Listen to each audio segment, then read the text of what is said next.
Jio Hotstar வந்து south அவுன்பவுண்ட் அப்படின்னு சொல்லி கிட்டத்தட்ட 40க்கும் மேற்பட்ட படங்கள வந்து தயாரிக்க போறாங்க. இதோட பட்ஜெட் டோட்டலா பார்த்தீங்கன்னா, கிட்டத்தட்ட 4000 கோடி கிட்டத்தட்ட வந்து 4000 கோடி இதுக்காக ஒதுக்கப்பட்டிருக்குன்னு சொல்றாங்க. இந்த அறிமுக விழாவுல வந்து உதயநிதி அவர்கள் மற்றும் கமல்ஹாசன் அவங்க, அப்புறம் ஜியோ ஹாட்ஸ்டார் குழுமத்த சேர்ந்தவங்களும் கலந்துட்டு இருக்காங்க.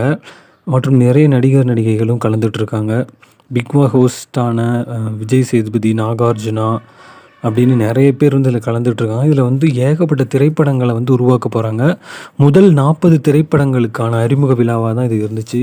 அது மட்டும் இல்லாம அவங்க பண்ற வெப் சீரிஸ் அதோட அறிமுக விழாவாவும் இருந்தது. இதில வந்து ஹார்ட் பீட் 3 அந்த வெப் சீரிஸோட 3ஆம் பாகமும், லிங்கம் அப்படின்னு சொல்லி கதிர் அவர் நடிக்கிற படத்தோட அந்த படம் இருக்குல்ல, அதோட அனௌன்ஸ்மெண்ட்டும், அது மட்டும் இல்லாம "கெணத்த காணோம்" அப்படின்னு சொல்லி யோகி பாபு வந்து நடிக்கிற ஒரு வெப் சீரிஸ் தான் அதுவும்.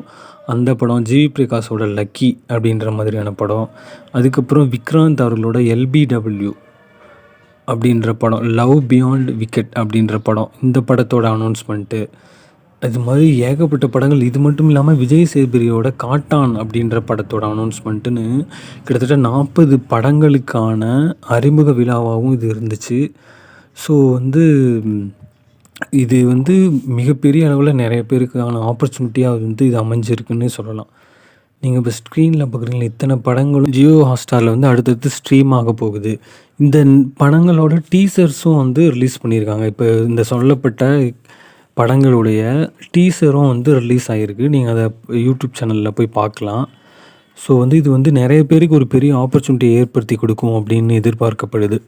ஸோ இந்த மாரி சினிமா செய்திகள நீங்க தெரிஞ்சுக்கணும்னா இந்த சேனல சப்ஸ்கிரைப் பண்ணுங்க. தேங்க்ஸ் ஃபார் வாட்சிங்.